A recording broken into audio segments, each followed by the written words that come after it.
Bonjour, pour cette capsule Triple P, nous allons regarder la fiche conseil, les 10 meilleurs conseils pour les parents. Le premier conseil, lorsque votre enfant veut vous montrer quelque chose, arrêtez ce que vous faites et occupez-vous de lui. C'est important de passer fréquemment de courtes périodes avec votre enfant en faisant des activités que vous appréciez tous les deux. Donc, cette stratégie-là, si vous avez pris le programme Triple P, c'est vraiment au niveau de donner de l'attention à l'enfant, d'arrêter ce qu'on fait, puis de lui donner de l'attention plusieurs petites fois dans la journée, à place de juste attendre à la fin de la journée pour dire, OK, quand dans 1 heure ou vers 7 heures ce soir, on va lire un livre ou on va faire une activité. C'est plutôt d'avoir des moments de qualité puis d'être présent pour l'enfant. Donc, quand il s'approche, de prendre une petite minute plusieurs fois par jour. Tandis qu'avant, quand on regardait le concept de moment de qualité, c'était beaucoup plus, on va passer des longs moments ensemble, on va faire des grosses activités. Donc, vraiment, cette stratégie-là nous aide à démontrer à nos enfants qu'ils sont importants et qu'on est présent pour répondre à leurs besoins. Deuxième stratégie, donner beaucoup d'affection physique à votre enfant. Les enfants raffolent souvent des caresses, des étreintes et de tenir la main. Donc aussi, ce qui est vraiment important, c'est que vous soyez à l'aise avec le type d'affection physique, puis que votre enfant aussi soit à l'aise avec le type d'affection. Donc parfois, il y a peut-être des enfants ou des parents qui sont moins à l'aise de donner des caresses. Donc il y a d'autres façons qu'on peut peut-être démontrer de l'attention physique. Des fois, c'est juste de faire un high five, on se donne un high five, on se donne un coup de main. Ça peut être aussi de donner comme plus une accolade côte à côte, des fois quand notre enfant grandit, ou des fois les papas parfois sont plus à l'aise là, avec une accolade là, de cette façon-là. Des fois, ça peut être juste aussi de mettre la main sur l'épaule. Donc, essayez de trouver une façon d'avoir un contact physique, mais qui respecte un petit peu chacun votre niveau de confort. Le troisième, ça serait parler à votre enfant de choses qui l'intéressent et faites-lui part de certains aspects de votre journée. Donc, dans le fond, c'est d'essayer d'avoir des conversations qui intéressent l'enfant. Donc, il y a 2 points dans celui-ci. Donc, peut-être de se mettre au niveau de l'enfant puis de parler de ses intérêts à lui. S'il aime les jeux vidéo, s'il aime les Lego, certains personnages. Dans le fond, de rentrer un petit peu dans son monde puis de l'aider à s'exprimer par rapport à ce que lui aime.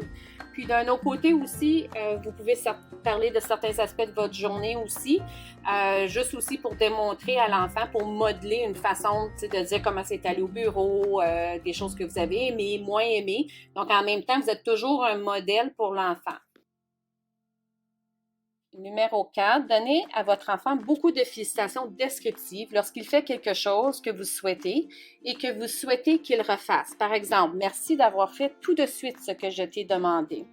Donc, de façon générale, on est porté à dire « Ah, bravo, tu as bien fait ça, je suis fière de toi », mais souvent, c'est pas clair. L'enfant, il sait pas exactement c'est quoi j'ai fait de bien. Donc, ce qui est vraiment différent dans l'approche Triple P, c'est qu'on va nommer exactement ce que l'enfant a fait.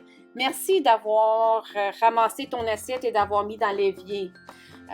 Félicitations, je trouve que tu as bien participé au jeu, tu as attendu ton tour, donc toutes ces choses-là, puis c'est de vraiment pouvoir donner un peu aussi un indice à l'enfant de ce qu'il fait de bien, puis pour que dans le fond, il puisse plus facilement reproduire ce comportement-là parce qu'il va savoir que peut-être ramasser la vaisselle ou être poli ou dépendant de la félicitation descriptive que vous avez faite, il va savoir que ce comportement-là va lui apporter de l'attention positive. Donc, ça donne beaucoup un guide aussi à l'enfant de c'est quoi qu'on s'attend de lui puis ce qu'on veut qu'il fasse. Prochain, il est plus probable que les enfants se comportent mal lorsqu'ils s'ennuient. Fournissez donc beaucoup d'activités intérieures et extérieures intéressantes à votre enfant, comme de la pâte à modeler, des cahiers à colorier et des crayons, des boîtes en carton, des accessoires pour se costumer, des tentes faites avec des couvertures. Donc, par rapport à cette stratégie-là, ce qui est vraiment important, c'est que souvent, les enfants vont avoir des comportements dérangeants quand ils ne sont pas occupés.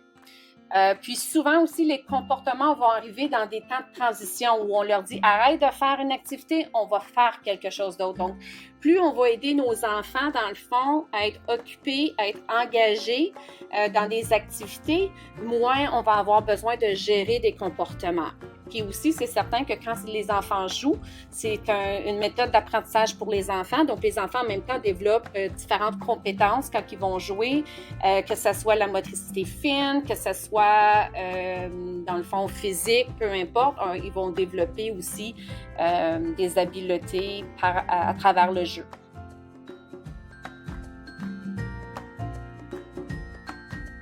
Numéro 6. Enseignez de nouvelles compétences à votre enfant en faisant d'abord la démonstration vous-même, puis en donnant à votre enfant des occasions d'apprendre la nouvelle compétence. Par exemple, parler poliment à la maison.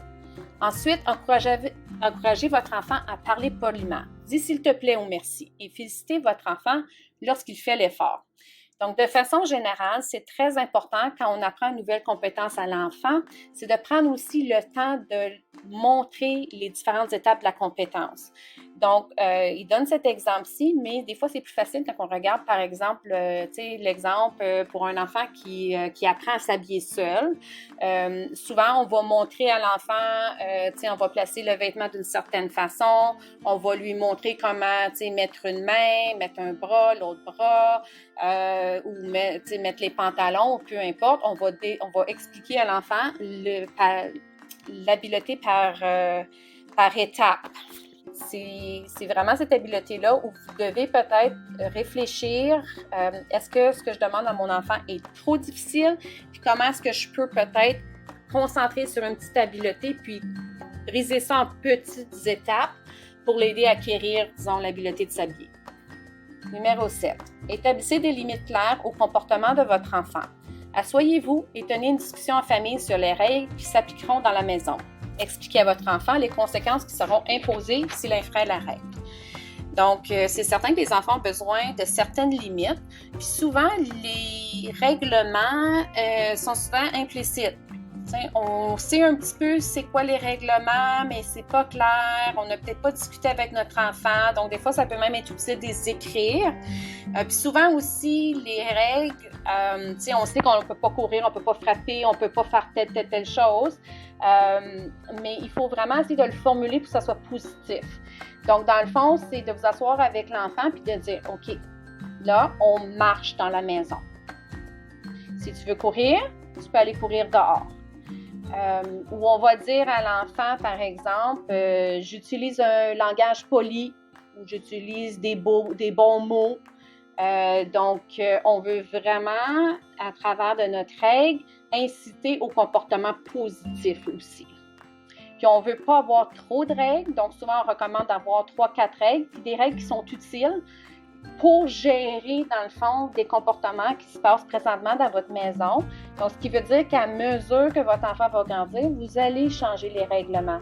Peut-être que plus tard, ça va être d'aller chez des amis, puis ils ont besoin de te téléphoner, ou quand tu pars de l'école, puis tu marches seul à la maison, je veux que tu me textes ou que tu m'envoies un message pour me dire que tu es arrivé ou peu importe. Là, il va y avoir des changements là, dans les règles à mesure que l'autonomie que l'autonomie des enfants vont grandir, puis qu'ils vont grandir justement là à travers ça. 8. Si votre enfant se conduit mal, restez calme, demandez-lui clairement d'arrêter de se conduire mal et dites-lui ce que vous voulez qu'il fasse à la place. Arrêtez de vous chamailler et jouez gentiment. Donc, jouez ensemble. Félicitez votre enfant s'il arrête, s'il n'arrête pas, imposer une conséquence appropriée. Donc, ici, ce qui est important, c'est souvent, on a tendance à dire à l'enfant, arrêtez de vous chicaner. Mais dans Triple P, oui, on peut dire d'arrêter de faire quelque chose, mais on doit absolument ajouter ce qu'on veut que l'enfant fasse pour rediriger les enfants vers, dans le fond, le comportement approprié qu'on veut qu'ils fassent à ce moment-là. Donc, si à ce moment-là, par exemple, les enfants ne joueraient pas bien, le parent pourrait dire, OK, bien là, présentement, les enfants, vous avez de la difficulté à jouer ensemble, pendant le prochain 15 minutes, aller faire une activité individuelle, chacun séparément dans vos chambres ou peu importe, où on enlève le jeu auquel l'enfant joue. Numéro 9, ayez des attentes réalistes. Tous les enfants se conduisent mal de temps à autre. Il est inévitable que quelques situations disciplinaires se présentent. Si vous essayez d'être un parent parfait, vous vous imposez à des sentiments de frustration et de déception. Donc ici, c'est vraiment aussi de se dire comme parent que personne n'est parfait, les parents ne sont pas parfaits, les enfants ne sont pas parfaits. Donc, c'est ça, c'est d'essayer de se donner une chance dans le fond, parce que souvent on est dur sur nous-mêmes. Plus qu'on va être frustré, déçu, qu'on va se remettre en question comme parent, moins on va être dans un bon état d'âme justement pour être le meilleur parent qu'on pourrait être. Numéro 10, c'est prenez soin de vous-même. C'est difficile d'être un parent calme et détendu si vous êtes stressé, angoissé ou déprimé. Essayez de trouver du temps chaque semaine pour relaxer ou faire quelque chose que vous aimez. Donc, souvent, comme parents, on s'oublie parfois, on passe les besoins des enfants, de la famille, on vit un petit peu des vies un peu très, très chargées. Donc, c'est vraiment important. Puis souvent, il y a de la culpabilité parfois que les parents vont vivre, de se dire, moi, là, je vais prendre du temps pour moi, je vais aller faire telle activité. Mais c'est important parce que plus que vous répondez à vos propres besoins, mieux que vous allez être un bon parent par la suite. Donc, c'est vraiment important d'essayer d'avoir un certain équilibre de vie.